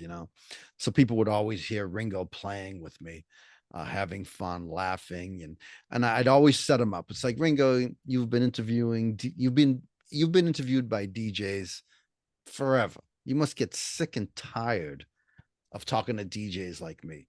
And Mm. then he'd start laughing, Chachi, I never get tired of you. We love talking to you. So I Mm. would take those unique bits, and I'd say, and Barbara's family lives in Boston, in Belmont area.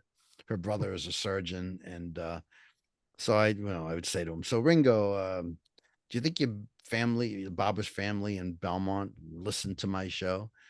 Oh yeah, my family in Liverpool listen to you all the time. What my point being, Ken, he always remembered the name Chachi. If Yeah. I use my real name, Larry, Chachi is a radio name given to me in '82 by Mhm. someone at BCN. If I was just Larry, he'd never remember. How But come? How come Chachi? It wasn't because of the character from no, Happy but Days. no, he just this guy named Matt Schaefer. He did the news at BCN. Yeah. So, I would go on the air with the DJs to help them explain contests, because I was in charge of contests. And so the DJs, Mark in the afternoon and Charles, sometimes they couldn't get it together in their heads to, what do I have to say? What about the rules? What about so they Mm. say, Larry, why don't you just come on the air? And so one day Matt came over to me and said, you know what? You can't be Larry on the radio. You need to be something memorable, Mm-hmm. like Chachi. Why don't you be Chachi? People will remember you. And I'm like, you kidding me? Uh-huh. So um, I said, okay. And they started calling me Chachi. They put a plaque on my door, Chachi Loprete. So it became ingrained, and it got to a point where my mother would call me Chachi. And so since what, 83, I've been Chachi. And that's how people know me. Um, it's, and I know it's about the Beatles, it's about my show, but people love to come up and share their stories and talk about how many years they've been listening to me. I got a lot of that this weekend. A lot of, you've been on the air a long time. I'm like, oh Christ, I know I'm old. I'm old. So, but it's nice that people are so into the music. Yeah. What is it, and if I talk to like the people I've mentioned, like an Andre Gardner or a Joe Johnson, who have been at this for so long, what is it that's kept you interested all these years? I mean, it's a long time. You're talking about, you know, 40 years. Yeah, 40 plus Be, years.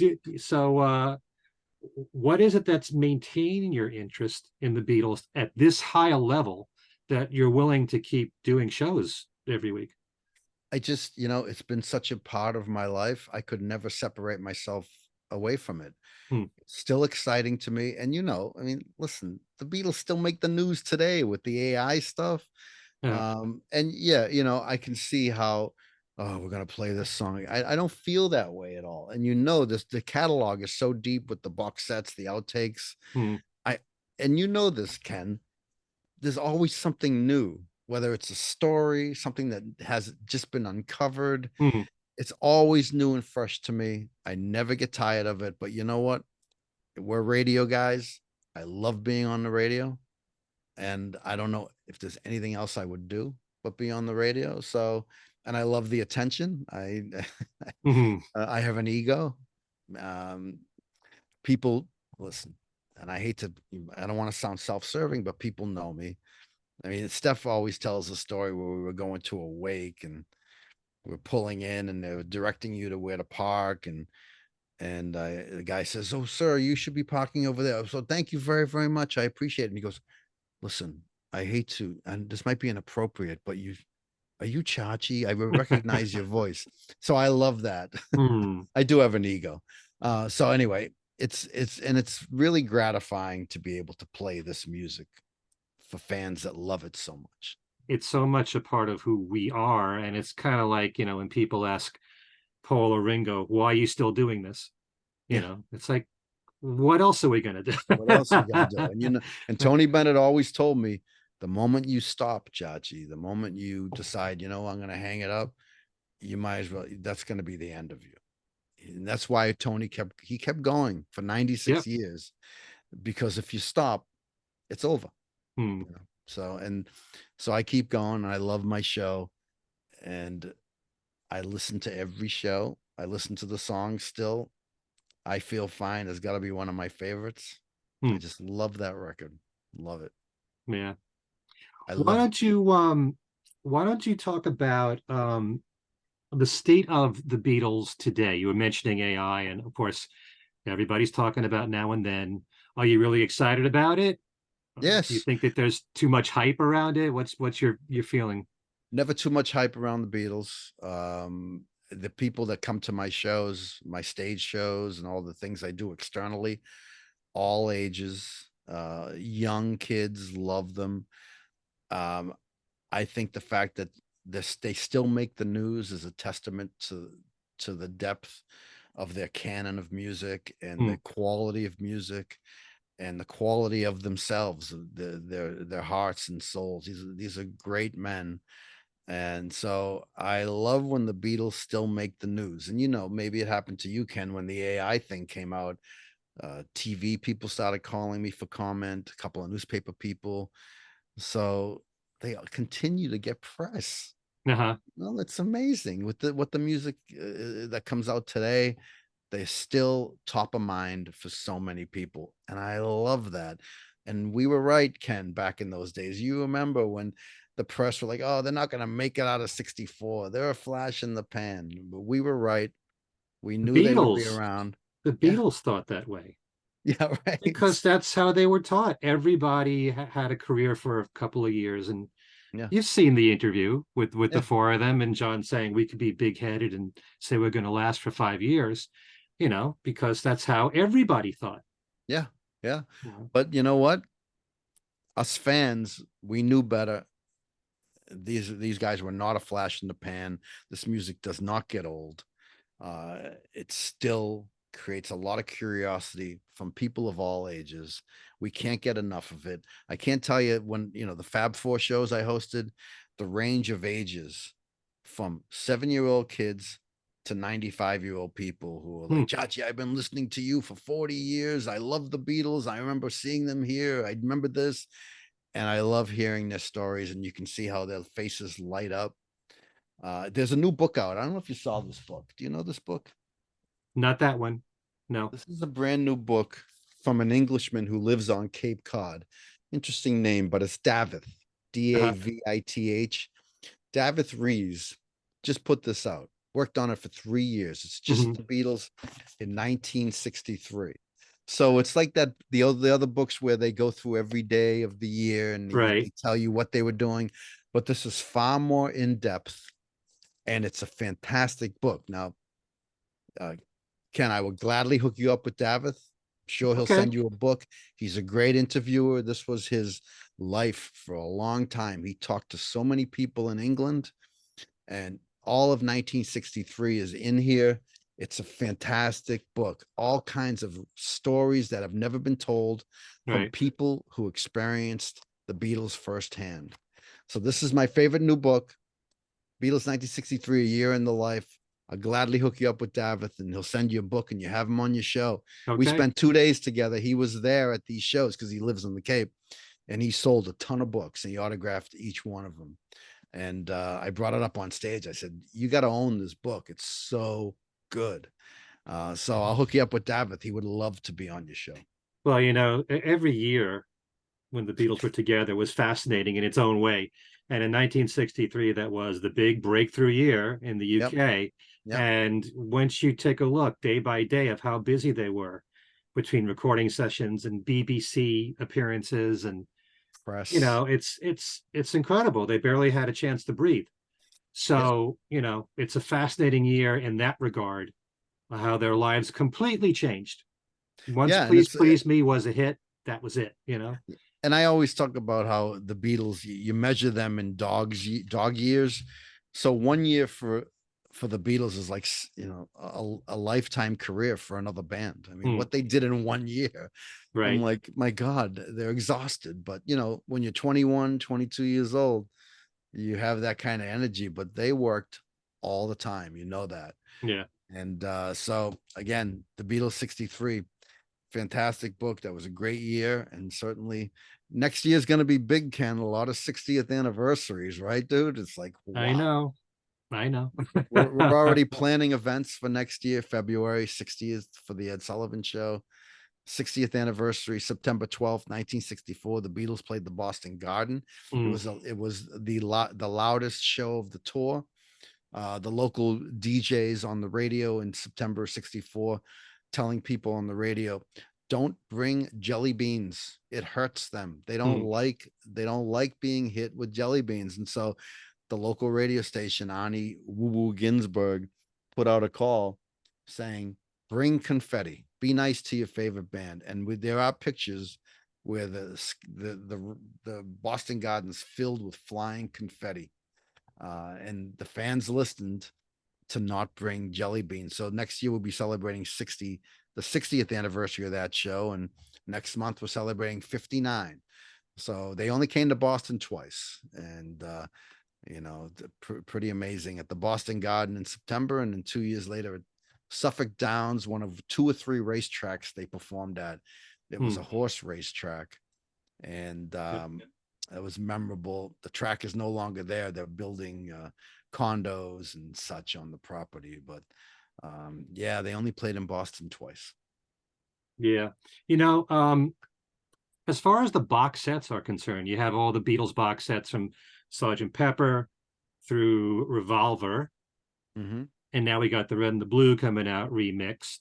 And you have a lot of the solo albums that came out in box sets. Are there any favorites of yours through the years? Yes. Well, they're all my favorites, but as far as box sets go, I love the Abbey Road box set, Sergeant Pepper. I even the All Things Must Pass box set, although I'm not particularly keen on the remix of that album. But All Things Must Pass, one of my favorites. I'm looking forward to hopefully a Rubber Soul Revolver type of situation. Oh man, I'm sorry, they put out Revolver. Rubber Soul, right? Yeah, they put out Revolver. Yeah, they put out Revolver. So love them all. I especially love the White Album with the Esher sessions. I thought that was great. Yeah. I love the box sets. I think they're great. And what about the solo? I mean, you mentioned All Things Must Pass, but there have been a lot of McCartney ones through the years. A lot of McCartney. I'm looking at them now. I have Flaming Pie, Ram, Wings Over America, Flowers in the Dirt, Band on the Run. Paul's done a great job with those box sets. I thought he's done really, really well with them. I love the alternate Flowers in the Dirt, the Flower in the Dirt, Elvis Costello songs. Oh, the two different sets of demos. Yeah. The band and Paul and Elvis. Yep. Yeah. I love those. Yeah. Flaming Pie, great job. So I'm a big box set guy. Okay, good. Well, I just hope that, and it's probably my only real disappointment, is that we're not hearing about any further solo box sets at the moment. And don't quite know why, and everything is kept hush hush, and usually if anything does come out, you find out about it a month before it happens. So I just hope that there will be more, because we've been waiting quite a while for Paul.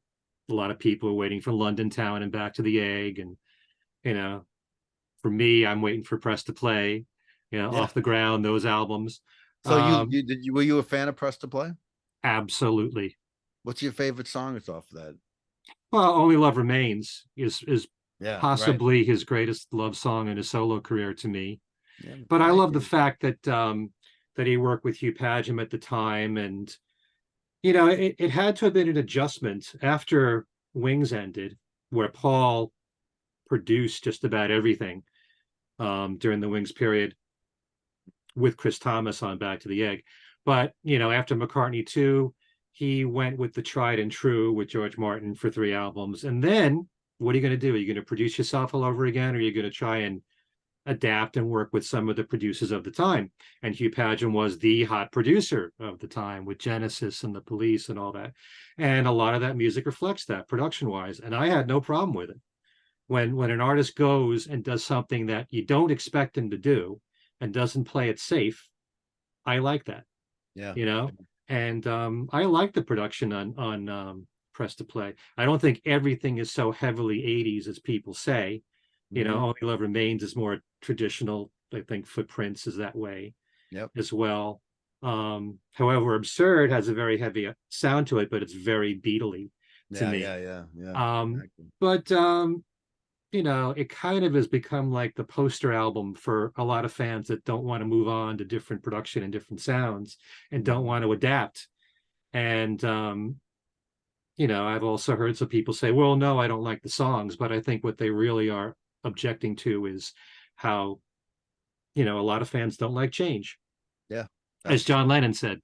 That's true. His 1971 interview with David Wigg. But I like when Paul does that. I like the fact that he jumps around and works with different producers. And all of his albums have a different sound to them for that reason. I mean, I even loved Kisses on the Bottom, because I'm a big Tony Bennett fan. So I love what he did with those standards. And certainly I felt the same way about Sentimental Journey. I love playing tracks off of those 2 Ringo albums. But I liked McCartney 3. I loved his Beck McCartney 3 Imagine track. I thought the video was unbelievable. Very funny, very clever. But I kind of wish that Paul would be in the studio and work with them and create new songs more so than here's my backing tracks, see what you can do with them. Exactly. But that was my favorite though, because I'm a big Beck fan. I met him many times. And but I do play that often on the show. It's one of my favorite collaboration tracks. I want to ask you 2 production questions. Sometimes I'm amazed at myself for being more of a purist when it comes to the Beatles music, their group recordings. When these remixes come out, do you welcome them? There are some people who think it's better than the way that it came out originally. There's so many things you could do now with AI where you can separate instruments and mix it even better. Or do you feel like, well, there's a way it came out when the Beatles were around, when all four of them were there to approve it. That's Granted, correct. granted, they didn't care about the stereo mixes for quite a while, but That's true. still, how do you feel about that? Are you someone that welcomes all these remixes, or? I do welcome them. I always like to hear things in a new way, or hear Beatle tracks, solo, otherwise, in a new way. Not necessarily a fan of all of them. I did not like the Hicks mixes of All Things Must Pass. I enjoyed the original mixes there. I didn't like the remastered Concert for Bangladesh. I liked the original. Could be because in those regards, I like what I heard first. I'm not there were some songs I like for the John Ultimate mix. I'm on the fence when it comes to the Beatle kids doing their remastered versions of their dad's albums. Not sure if their dad would do the same thing. So I'm on the fence with some of them. Some of them I like. I like the remastered All Things Must Pass, but I'm not a big fan of the Hicks mixes. I like the Apple Years mixes, the box set, the George Apple Years box set. Okay. I like those mixes better. Living in the Material World, one of my favorite albums. Don't Let Me Wait Too Long, one of my favorite songs. I never liked the mix at all, any of those mixes. I feel like they're muffled, and I like the high end stuff. So I'm not a big fan of that mix, but So some you I would like, welcome some I you don't. would welcome a remix of that album. Yes, and they already did it, right? So of Living in the Material World. I don't think that was a remix. That was a remaster. Oh, remaster maybe. Yeah. Yeah, right. Remaster. They Yeah. put it out in a nice little box. Right. Yeah, they should remix it.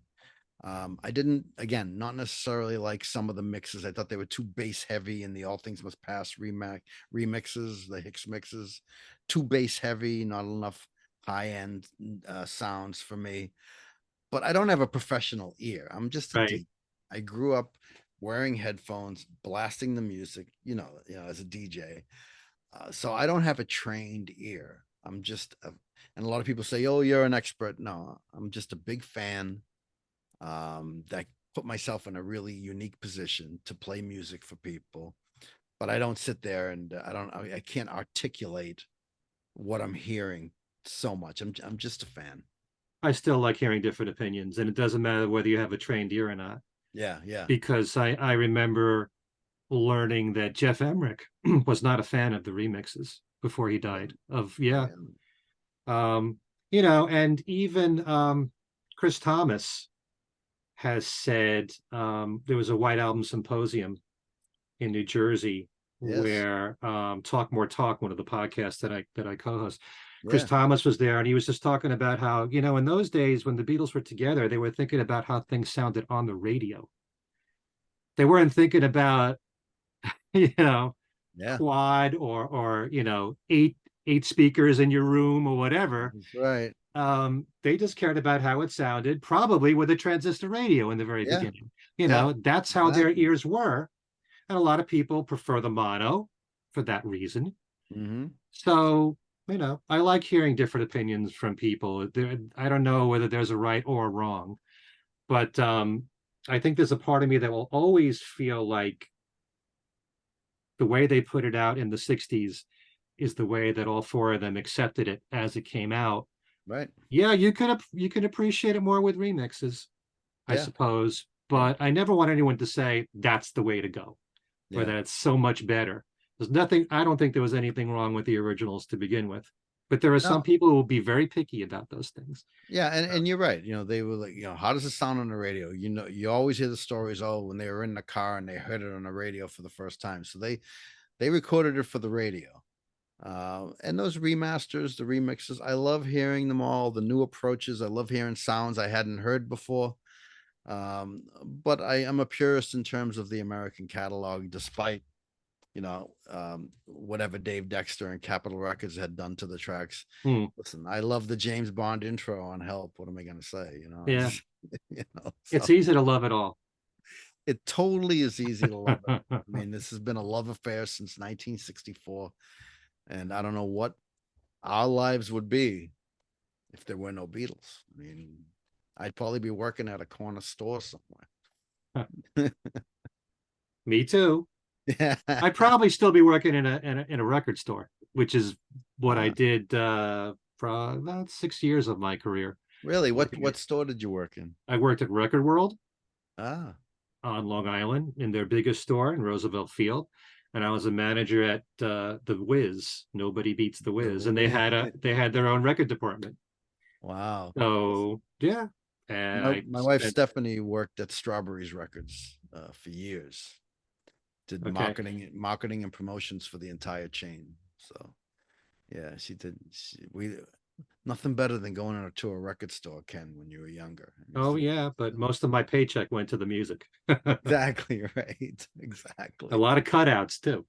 A lot of cutouts is right. Right. That's great. So before we go, just want to ask you, do you pay attention to let me rephrase this. Since you and I have spent so many years in radio, we're radio geeks. Radio has changed a lot in all these years. You not only have terrestrial radio, FM and AM, you've got internet radio, you've got satellite radio.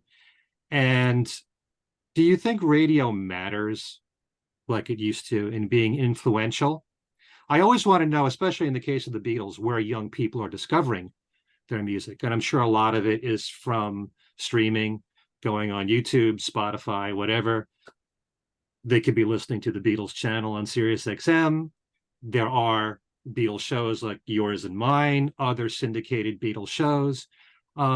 Is radio the influence that it once was, or is it possibly more because it's expanded to so many different ways to listen to it? Yeah, I mean, and it's really interesting because radio got a second life with streaming, because we have listeners all over the world now, Ken. I know you do. I do. I get emails from people all over the world that listen. So in that regard, it opened up a new world for us. But radio isn't as important as it was back in the day.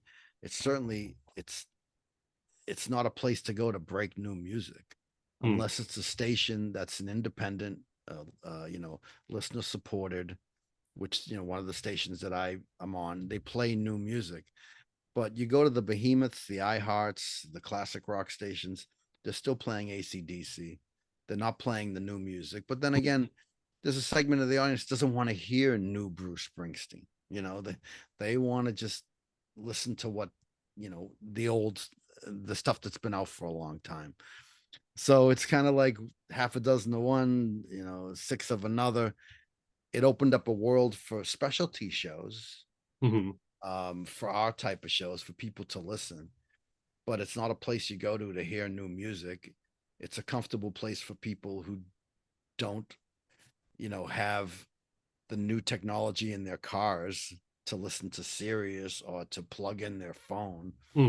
So it's too bad, because radio used to be the end all for so many people. We were the internet of the day back then. That's when people found out what was going on in the world and what kind of music was out there. So I think for the specialty shows, we're in a pretty good space to attract listeners from all over the world.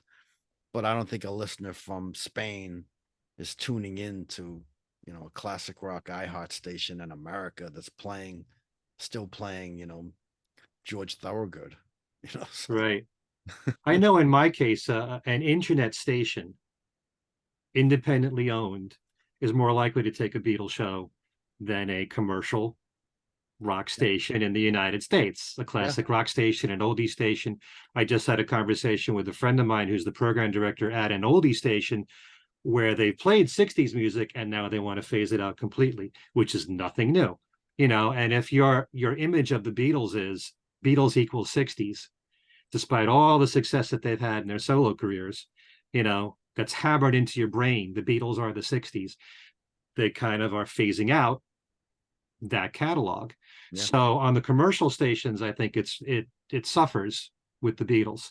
Even classic rock stations, a lot of classic rock stations in the 70s was really the time for classic rock radio. And the core artists of that period have been so dominant in radio airplay of classic rock. And a lot of the 70s is starting to get phased out, and it's the 80s on up and all that. As you keep doing that, you're not only removing the Beatles group stuff, but a lot of the especially successful commercially solo music of the 70s. So as that goes on, you need stations that are on the internet, or there's a format that I love, AAA, which plays new rock, and they will play a veteran artist, but usually out of respect for a couple of weeks. A new Paul McCartney album will get airplay for a couple of weeks, and then they just let it die. So you need to go to non-commercial stations, listener-supported stations, or internet stations. Maybe those are the stations for Beatle programming. So it's that's where you get the refined listener who really wants to find what he really wants to hear. But back when I was in corporate radio, and an artist like Springsteen who put out a new song, you'd play it for a couple of days, but it would go away. It wasn't a place for new music, and it was just the same stuff all the time. So despite leaving corporate radio, my show is in a much better place than where it was, able to play whatever I need. My program director has never come to me and asked me to do anything different than what I want to do. At the other corporate station, you got to play more evergreen, and if you're going to play two obscures, throw in an evergreen. It's like, I don't follow those rules. So I'm glad I don't have to anymore.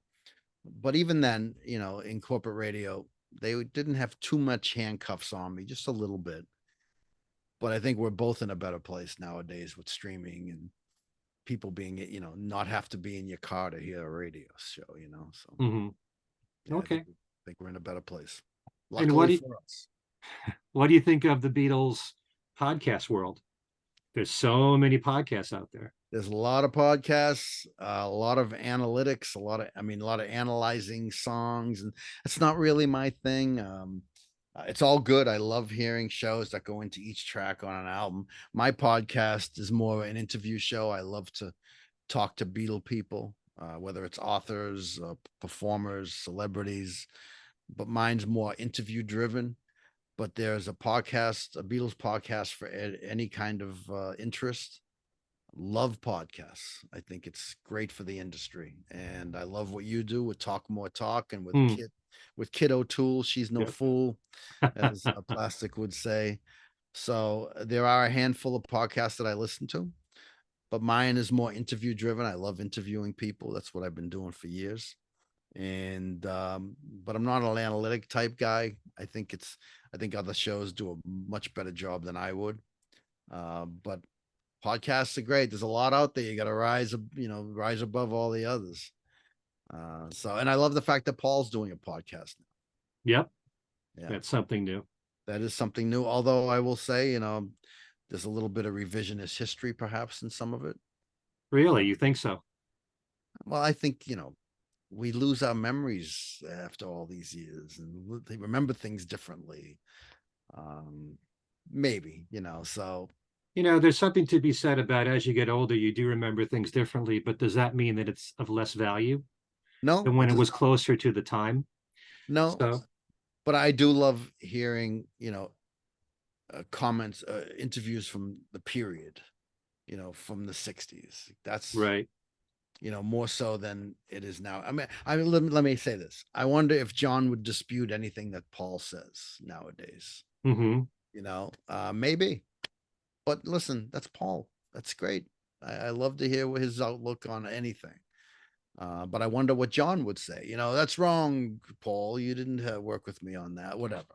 I don't know. Well, I think it's kind of miraculous in a way that given the fact that John and Paul wrote so many songs together in a relatively short period of time, there's only a few discrepancies between the two of them. Yep. Like in Eleanor Rigby or In My Life. You know, there's only a few songs where they said something that was different, or Right. John changed his opinion Yep. About certain things. I think Norwegian Wood, I think he said originally that Paul helped him with the second verse, and then he changed his mind later and said he wrote the whole thing. You know, but for the most part, you know, they didn't really disagree too much. Although, in the case of John, in the Playboy interview, there were plenty of times where he didn't say all that much. He would say, "That's Paul's," or whatever, you know. But, you know, and you're right about John. I mean, he'd say one thing one day and his opinion would change the next. So there was a lot of that going on, you know. One minute he hated the cartoons and then he loved them. He hated this song and then he loved it. For him to throw away some of those songs, oh, that's filler, you know. And Your Bird Can Sing is a throwaway. Oh my God. I mean, any band would love to have just that song. That would be their top song. I know, I know. So that was interesting about John. It was all about whatever day of the week it was and how he was feeling at the time. And but you know, but he was still truthful with what he said, because that's how he felt at that moment. That's how he felt at the time. But we're blessed to have Ringo and Paul around. So ears wide open for the Paul's podcast. I'm looking forward to it. Well, more than anything, and I know he just announced touring Australia, which I know is going to lead to other countries. I want a new Paul album. Yeah, me too. And I love the last one. And I saw Paul last year in June at Fenway Park, 2 shows. I was there too. Oh, you went to? Oh, yes. Yeah. I thought that was one of his greatest shows. I loved it. It was great. He sounded great. You know, 80 plus years old, and he's playing for 3.5 hours straight, no intermission. It's great. And I've said many times, probably my favorite place to see Paul is Fenway Park. Oh, yeah. I just think that the fans there are far more respectful of him. There are times when I'll see him in New Jersey or New York, and when he's got one of his new songs, people get up and have a beer or whatever. Yep. Most people stay in their seats when they're at Fenway. Yeah. So I love that about the people there in Boston and at Fenway when you go to see them. Yeah. I like classic stadiums too.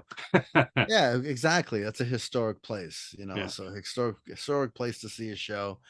And certainly when Paul's there, man, yeah, it's all about the fans' relationship with Paul, and they do not head for the bar or the bathrooms, even when he's playing a solo track. And I want to hear those solo tracks. And I thought that was one of the great shows at Fenway last year. Yeah. Before we go, yes, since we're talking about Paul live, is there one show that you've seen of Paul that you think is the best you ever saw? Yes, the very first one, 1976, Wings Over America at the Boston Garden. An amazing show. And it's great to even talk to Denny Lane about it nowadays, because he was there.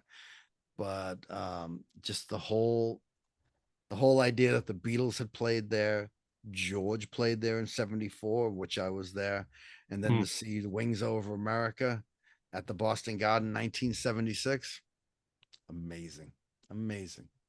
Yeah, my favorite is seeing Wings at Madison Square Garden. Yeah, it's my first time ever seeing Paul, and just a very different time when the focus wasn't all on the Beatles. It was all on his solo stuff and the last few Wings albums and the big build up to this tour, and Silly Love Songs being #1 in the country. And you know, it was the time, for Paul. Yeah, it was great. We love Paul. Thank God for him. He's still around. Well, I can tell there's so much more I could talk about with you. We'll have to do another one. It's been 2 hours, Ken. No, it was my pleasure, and it's always great to see you. I have such admiration for you and your history too. So likewise, like I said, for people that have been doing this for 30, 40 years, that's a tremendous achievement. And, and I don't want it to stop. I'm still into it. As soon as we're done, I'm working on next week's show right now and putting it all together. And so this week's album side, I am doing, what album am I doing this week? My cat is sitting on my book. Where is it? Hold on. Let me see what I'll pick an album. Oh, All Things Must Pass side 2. Okay. That's what's going to be on opening the show this weekend. Cool. So Ken, thank you so much, my friend. I appreciate it. And for everybody who wants to listen to Chachi, all the information will be in the description box. for this interview. Mm-hmm. Like we said, he's on WUMB Sundays from 10 to 12 noon first, and then that show gets repeated the following Saturday from 6 to 8 in the morning. That's correct. Okay, and you also said in Maine? 10 a.m. till noon on Seacoast Oldies 104.3 in Maine. Yes. Okay. Very good. So be sure, if you haven't heard Chachi's show, to do so. It's been a blast. Thank you so much. Pleasure. Okay. Thanks so much for being here, Chachi. And thanks to all of you for watching. And we'll see you next time. Bye-bye.